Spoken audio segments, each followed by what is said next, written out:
भी याद नहीं है, कल का तो कल चला गया ना, वो तो दिमाग से निकल गया होगा। कल हम पढ़ रहे थे लाइंस के बारे में, बता रहे थे लाइंस कैसे कैसे लाइंस हो सकते हैं, है कि नहीं। लाइन या तो दो लाइन पैरेलल होंगे, या तो दो लाइन काटने वाले होंगे, ठीक है, या तो स्क्यू लाइंस होंगे। याद है स्क्यू लाइंस बताया था ना, ये एक उसका एग्जाम्पल देखिए। स्क्यू लाइन अपने कमरे में जहाँ बैठे हो वहाँ भी फील कर सकते हैं। एक सबसे ऊपर वाला कॉर्नर पकड़ लिया, एक नीचे वाला कॉर्नर पकड़ लीजिए, तो आपको बिल्कुल फील होगा कि ये स्क्यू लाइंस है। तो कुछ चीज़ें इसमें और चर्चा हम करेंगे, फिर आगे हम बढ़ जाएंगे। कुछ बातें हम बताना चाहेंगे बस इसमें, कि और कोई बड़ी बात नहीं है, सिंपल सिंपल बातें हैं, बस ध्यान दे के करेंगे तो हर चीज़ समझ में आएगा। अब जैसे ये बताया था कि ये लाइन अगर कंसीडर किया जाए और ये लाइन कंसीडर किया जाए, देख रहे हैं ना, ये लाइन कंसीडर किया है तो ये दोनों लाइन स्क्यू लाइन्स है, ना तो ये पैरेलल है ना तो ये इंटरसेक्टिंग है। तो ये दोनों लाइन अलग अलग प्लेन में लाई करेंगे। ये चीज़ दिख रहा है सभी को, ये दोनों लाइन जो है अलग अलग प्लेन में लाई करेगा। ये सबको चमक रहा है कि नहीं, सब चमक रहा है, लेकिन मोबाइल का स्क्रीन चमक रहा है। अरे ये अलग प्लेन में है, और ये निचला वाला जो वेक्टर है ये अलग प्लेन में दिख रहा है ना।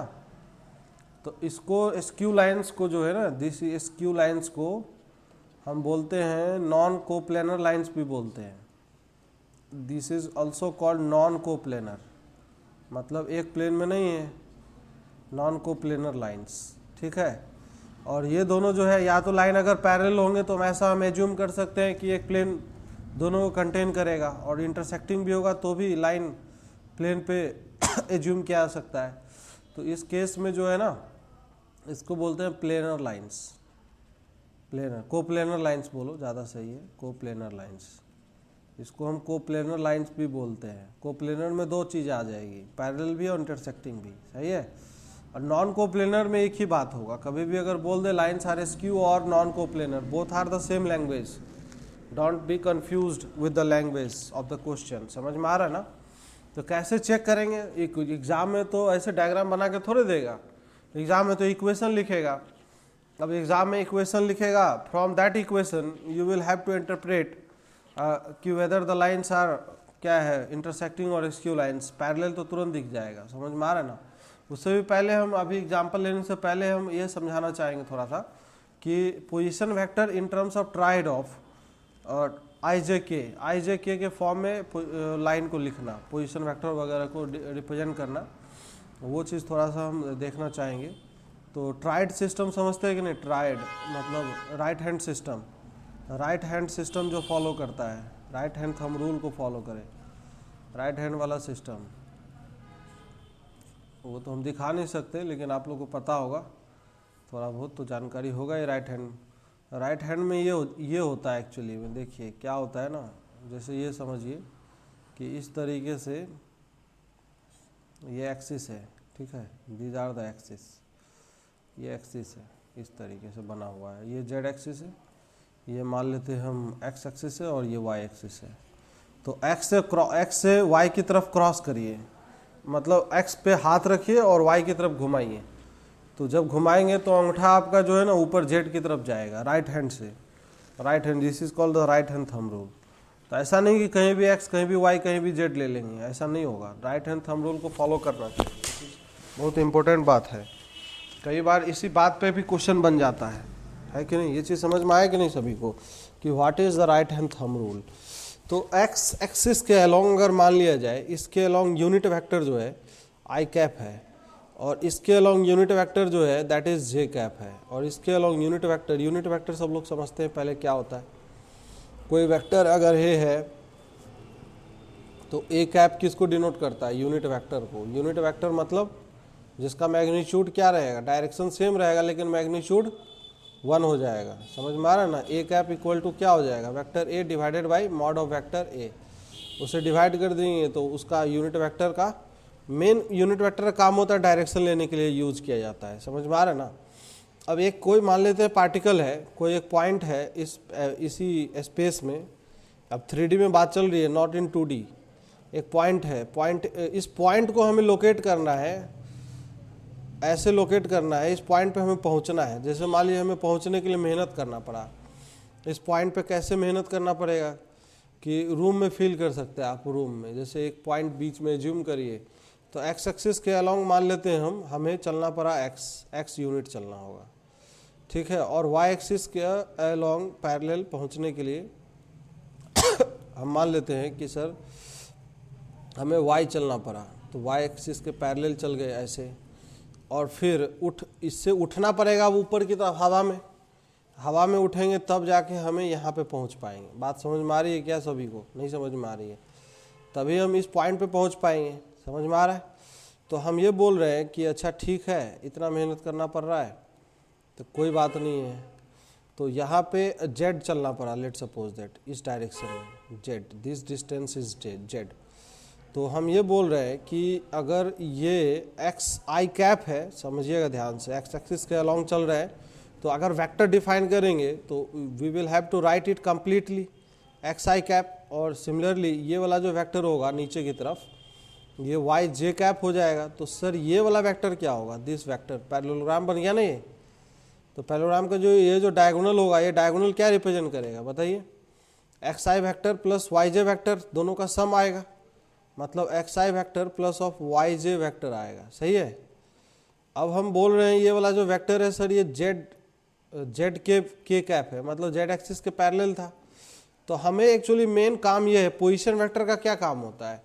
पोजीशन वेक्टर का मतलब क्या है? उस पॉइंट का रेफरेंस पॉइंट से ज्वाइन करने वाला जो वेक्टर है ना, this vector is actually required. Which vector I am talking about? OP vector. OP vector I want. तो ओपी वेक्टर क्या हम फाइंड आउट कर सकते हैं क्या बताइए? ट्रायंगल ऑफ एडिशन से।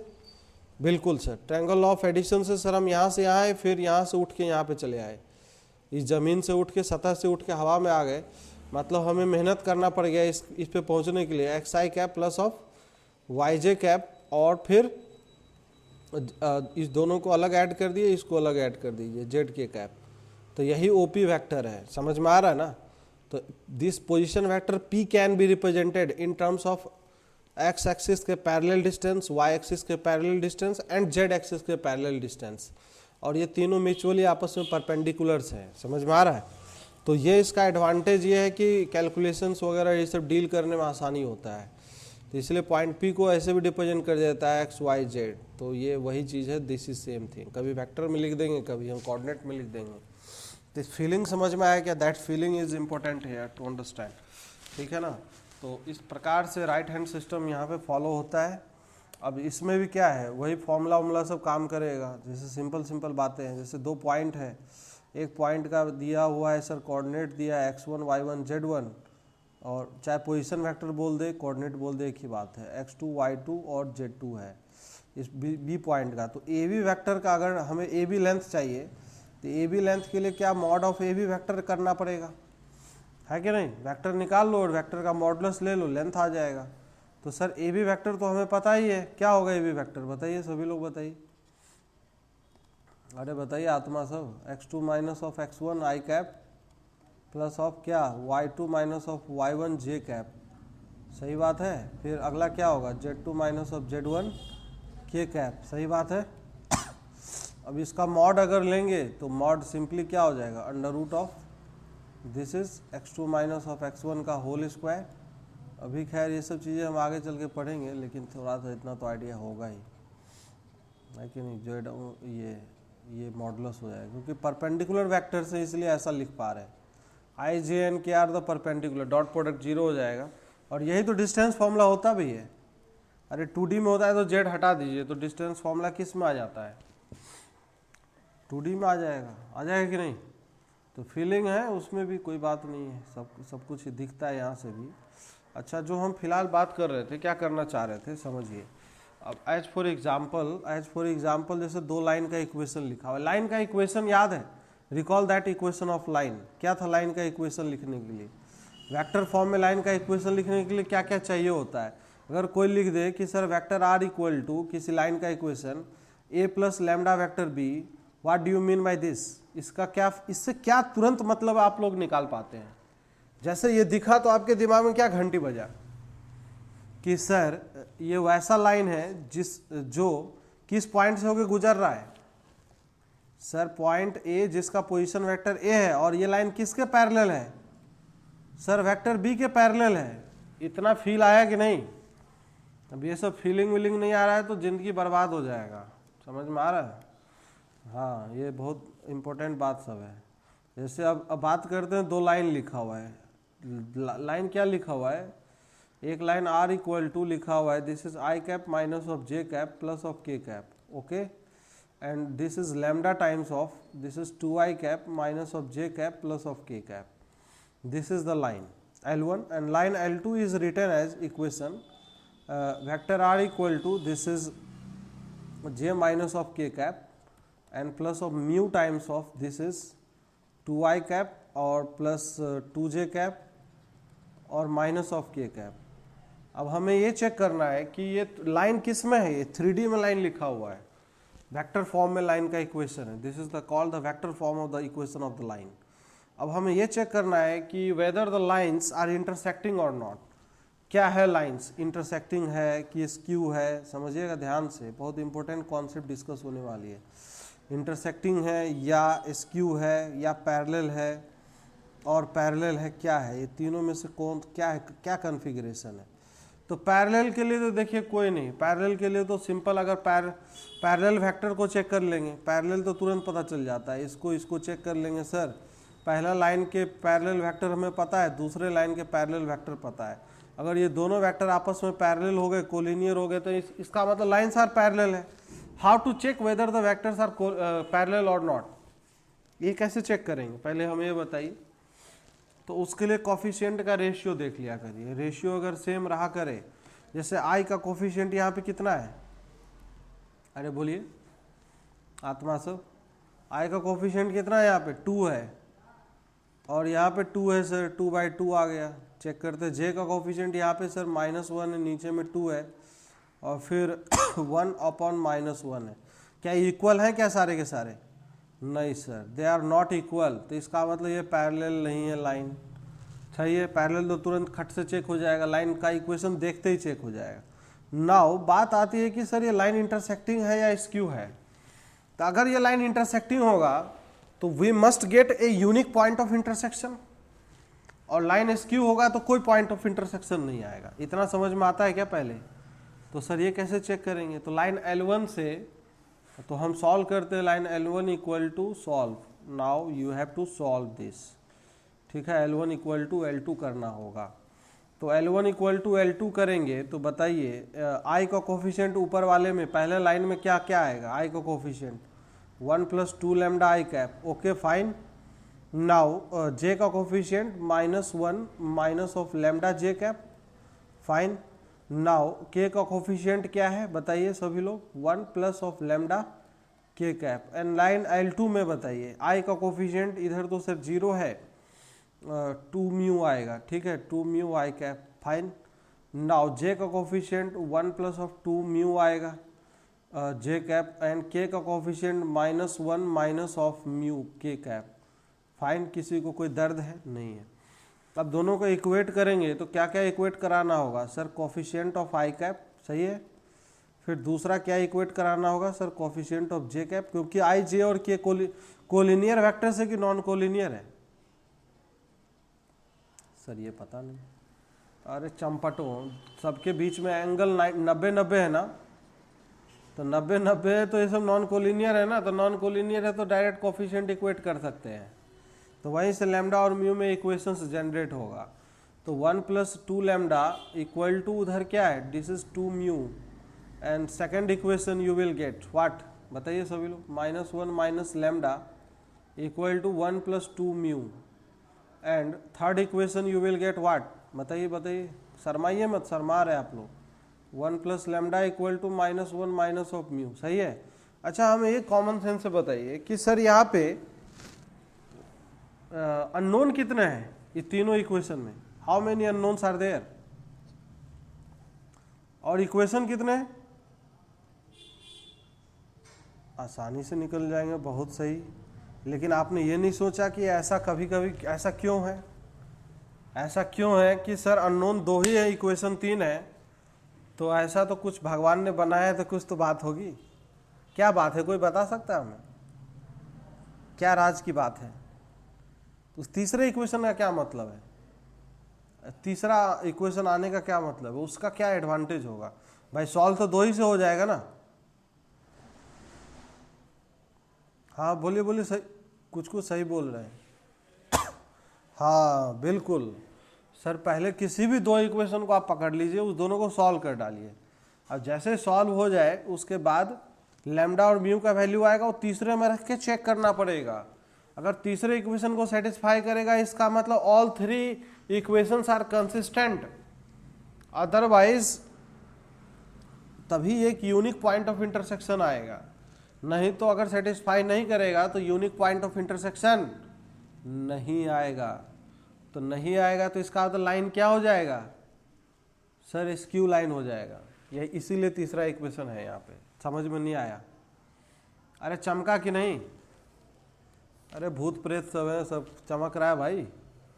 चलिए हाँ, अब यहाँ से नेक्स्ट अगर बात करते हैं तो 2 mu minus 2 lambda this is equal to 1, this is first equation. Now second equation is only solve करना है 2 mu plus of lambda this is equal to, इसको इधर ले आते हैं तो -2 आएगा। एंड दोनों को सॉल्व करते हैं, तो सॉल्व करने के लिए दोनों को क्या करना होगा, घटाना पड़ेगा क्या? तो 2 म्यू फैल जाएगा और यहाँ से -3 lambda this is equal to 3। देखते रहे कैलकुलेशन गलत ना हो जाए। लैम्डा इक्वल टू -1 आ गया। लैम्डा इक्वल टू -1 किसी में भी पटक लेते हैं, किस में रख लें, जिसमें इच्छा करो इसी में रख देते हैं। तो क्या आएगा, म्यू का वैल्यू क्या आएगा बताइए sir? 2 mu -1 equal to -2। Okay, now mu is equal to what बताइए सभी लोग? Sir mu equal to -1/2। तो लैम्डा और म्यू निकल के आया। तीसरा इक्वेशन वेट कर रहा है कि लैम्डा म्यू निकालो और हमें रख के चेक करो। खुश मत हो जाओ ज़्यादा, नहीं तो सारी खुशी दुखी में बदल जाएगा। अब यहाँ पे रख के चेक करेंगे अगर, तो 1 -1 0 आ गया। और इधर रखिए क्या आया, इस साइड में LHS है ये। Now RHS is what, -1 plus of 1/2। सही है, ये 0 आएगा और ये कितना आ जाएगा, -1/2 आएगा। तो दोनों बराबर नहीं है, नॉट इक्वल है। इसका मतलब क्या हो गया, अब बताइए? इसका मतलब लाइन्स आर स्क्यू है।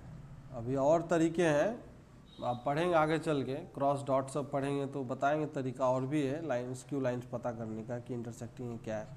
फिलहाल ये कॉन्सेप्ट समझ में आया क्या कि what I am doing and what I am trying to achieve? अगर इस लाइन को अगर सेटिस्फाई कर जाता तो क्या मतलब लाइन इंटरसेक्टिंग होता, और इंटरसेक्शन पॉइंट निकालना होता तो क्या करते? लैम्डा का वैल्यू जिसका जहाँ से लैम्डा है वहाँ रख देते, वही वो एक पॉइंट आता IJK के फॉर्म में, that will be the point of intersection हो जाता। ओके, समझ में आया कि नहीं?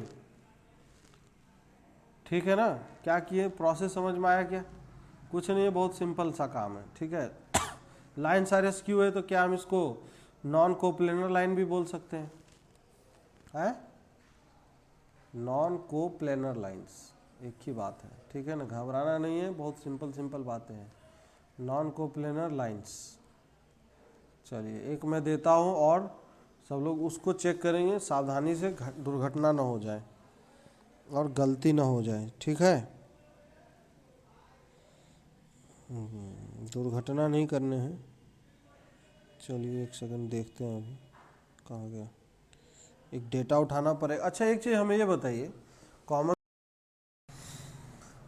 I am writing a equation of the lines, that is line L1 is given as vector r equal to I cap minus of j cap minus of 10k cap plus of lambda times 2I cap, this is minus of 3j cap plus of 8k cap। Okay, clear है, सबको दिख रहा है? Line L2 जो है this is given as दिया हुआ है 4I cap minus 3j cap and minus of k cap plus of mu times I cap minus of 4j cap and plus 7k cap। okay, check whether the lines are coplanar or not, check whether the lines are coplanar or not। चलिए फटाफट check कर दीजिए। मैं फटाफट solve कर देता हूँ आप लोग के लिए ही, है कि नहीं। इक्वेशन बनाते हैं आई का, जे का और के का।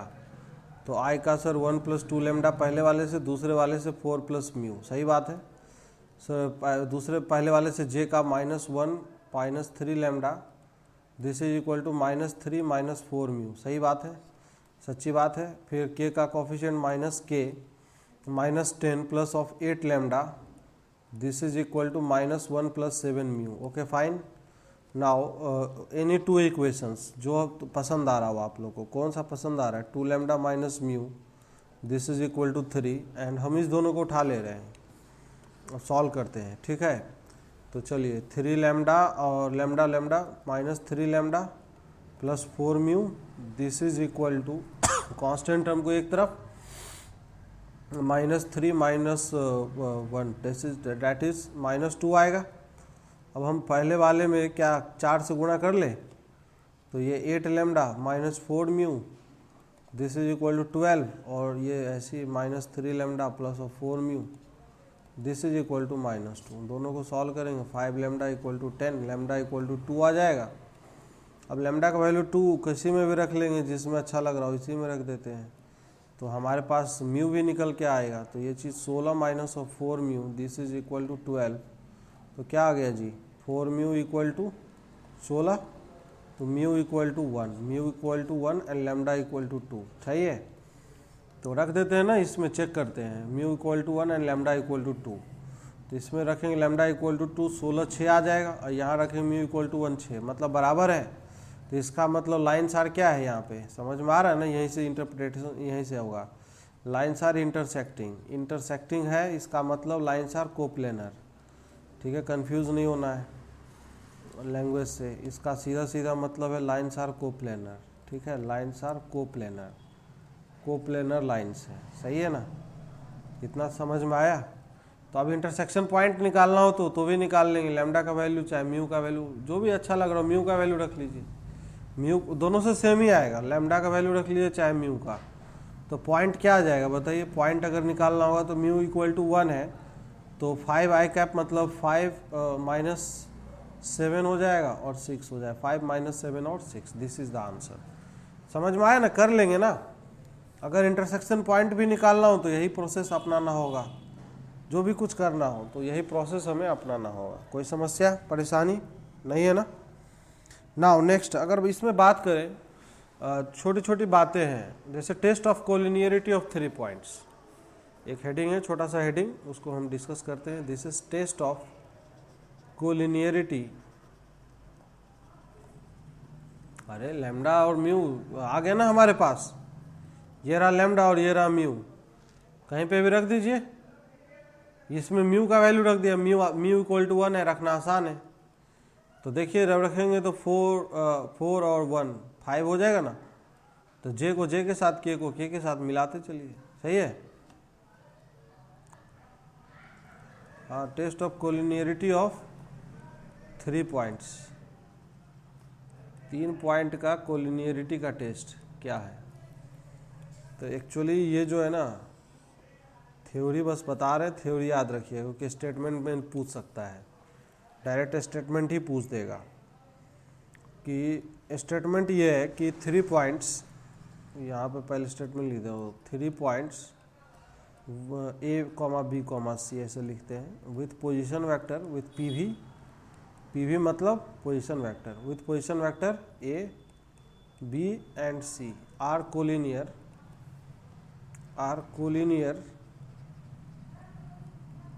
if and only if there exist, ये बहुत इंपॉर्टेंट लाइन है, there exist scalars x, y, z, not all zero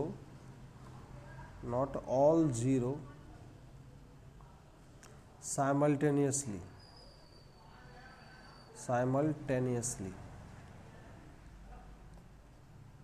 such that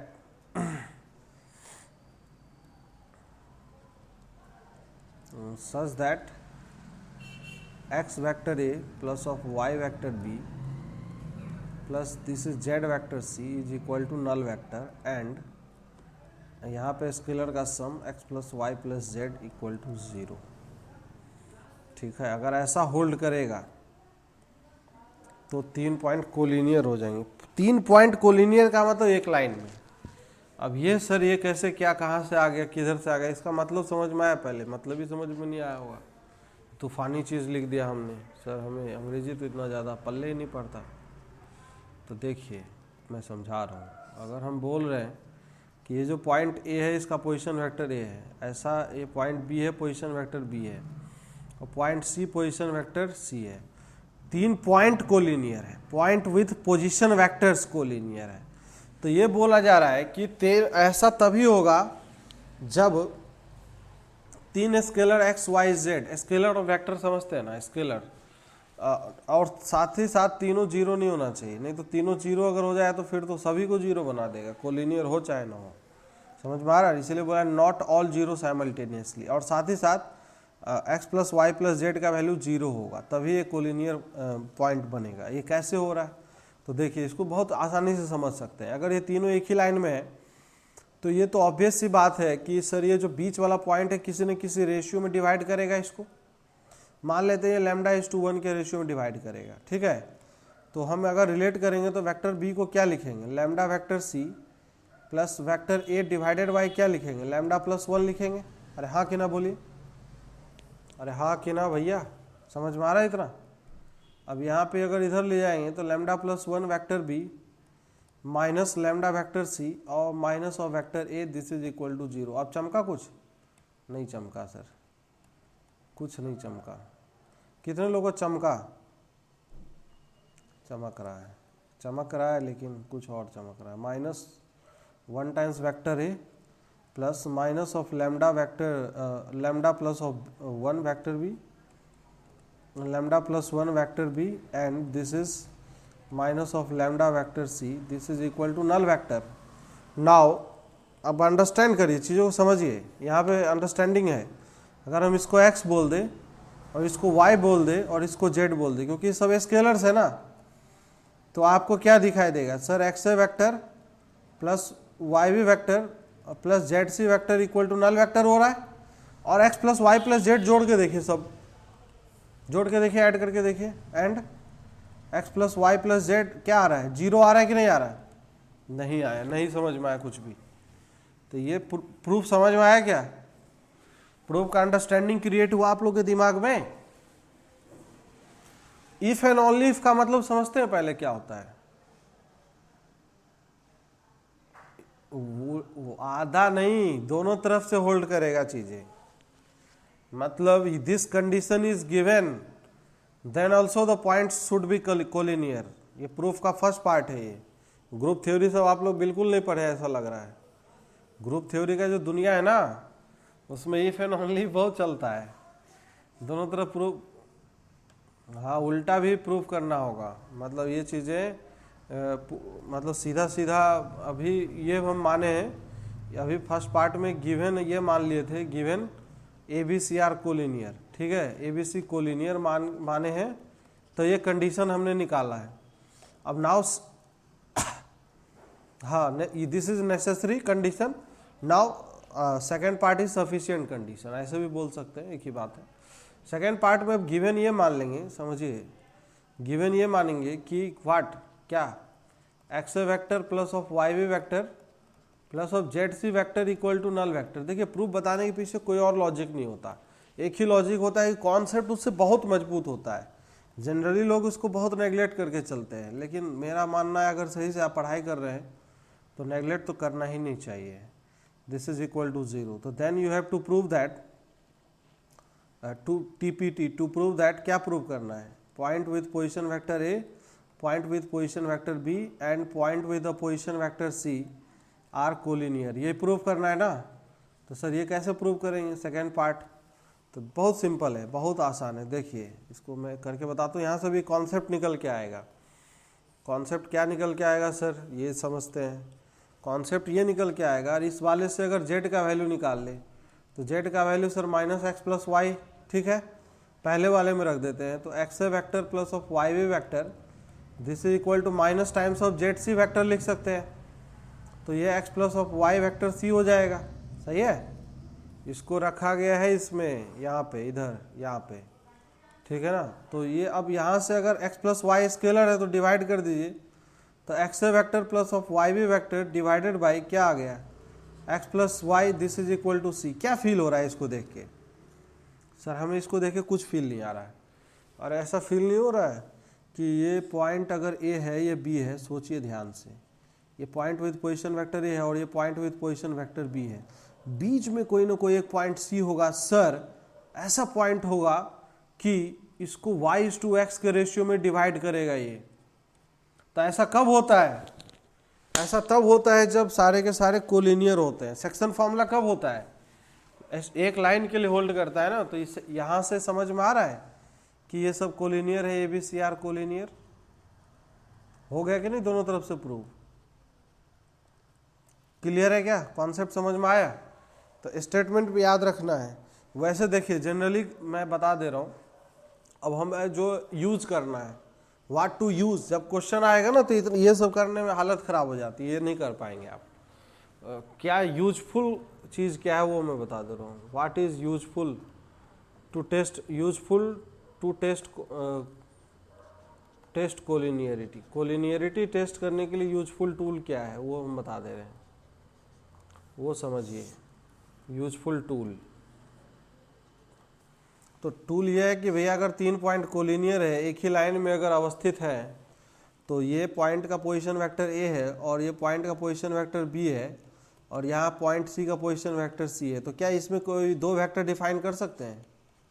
अरे बोलिए हाँ कि ना। सर ए बी वैक्टर एक डिफाइन कर लेंगे और एक बी सी वैक्टर डिफाइन कर लेंगे खटाक से। और ये बताइए ए बी और बी सी वैक्टर क्या कोलिनियर होंगे? नहीं सर, नहीं होगा। बोलिए नहीं होगा। A B vector equal to lambda times of B C vector होगा। तो this condition will be more useful than above condition. Above condition ठीक है अपने जगह, वो भी ठीक है, लेकिन ये कंडीशन आपके काम आएगा ज़्यादा। एक क्वेश्चन लिखते हैं और आप लोग करके बताइएगा। लिखे क्वेश्चन। क्वेश्चन ये है, prove that the points with the position vector, points with position vector PV, coordinate दे देता हूँ 1 पोजिशन वेक्टर PV, ये क्या हो गया, position vector PV 1, -2, 3, this is point second is 2, 3, minus of 4 and next point is what? सोचिए ध्यान से, ये है -7, 0, -7, 10, 0, -7, 10 आर कोलिनियर। ठीक है, तो करके बताइए फटाफट। अच्छी लाइन का था ही, 2 लाइन का ये प्रॉब्लम ही नहीं था। अगर ए बी और ये सी है तो ए बी वैक्टर निकालिए। ए बी वैक्टर अगर निकालेंगे तो सर क्या आएगा, 2i वैक्टर, अरे I vector, this is I cap, और फिर प्लस ऑफ 5j कैप, और फिर माइनस ऑफ 7k कैप। सही बात है। हाँ, BC वेक्टर निकाल लीजिए, कोई भी 2 वेक्टर निकाल सकते हैं, AC भी निकाल सकते हैं, कोई फर्क नहीं पड़ेगा। Minus of 2i and this is minus of 10j और प्लस ऑफ 14k। पैरेलल है कि नहीं देख लीजिए, है पैरेलल, मतलब ऐसे दिख रहा है A B vector equal to, चाहे BC vector is equal to, क्या दिख रहा है, ऐसा नहीं लग रहा -2 से ऊपर मल्टीप्लाई कर दिया गया, -2 times of A B vector. सच्ची बात है ना। चलिए ठीक है, कर लेंगे आप लोग। इस टाइप से कुछ भी आए तो स्टेटमेंट तो ऊपर वाला जो है वो तो बस ऐसे राम कहानी है, तो उसका अपना ब्यूटी है, लिखा गया है, ठीक है ना। तो वो तो खैर याद रखना ही रखना है, जो चीज़ें हैं तो उसको भूलना नहीं है, क्योंकि स्टेटमेंट पूछ लिया था एग्जाम में डायरेक्टली। अब स्टेटमेंट ही पूछ लेगा तो फिर वहाँ पे हम कुछ नहीं कर पाएंगे, फिर तो हमें चाहिए ही होगा, यही चीज़ चाहिए होगा जो चीज़ अभी डिस्कस कर रहे थे, ठीक है ना। तो बाकी और भी कई सारी चीज़ें हैं, अभी डिस्कस करेंगे हम इसमें वेक्टर में। कल हम इस पे चर्चा करेंगे, जैसे डॉट प्रोडक्ट वगैरह। पहले हम पैरेललोग्राम, लॉ ऑफ एडिशन वगैरह थोड़ा सा बता देंगे, कुछ प्रॉपर्टी वगैरह बता देंगे वेक्टर वेक्टर के, वैसे थोड़ा सा आइडिया दे देंगे। और फिर हम डॉट प्रोडक्ट कल हम पढ़ेंगे, और एप्लीकेशन ऑफ डॉट प्रोडक्ट भी देखेंगे। बहुत ज़्यादा एप्लीकेशन है इसके, ठीक है। बाकी आप लोग क्वेश्चन लगाइए, क्वेश्चन भी साथ साथ लगाते रहना बहुत ज़रूरी है। डॉट एंड देयर एप्लीकेशन कल होने वाला है। This is very important lecture कल का होने वाला है, ठीक है, क्योंकि इससे ही पूरी दुनिया नाचेगा। वेक्टर का दुनिया, एक नया टूल आ जाएगा वेक्टर के अंदर, डॉट प्रोडक्ट, ठीक है। डॉट प्रोडक्ट के बारे में चर्चाएं होंगी कल। हाँ जी,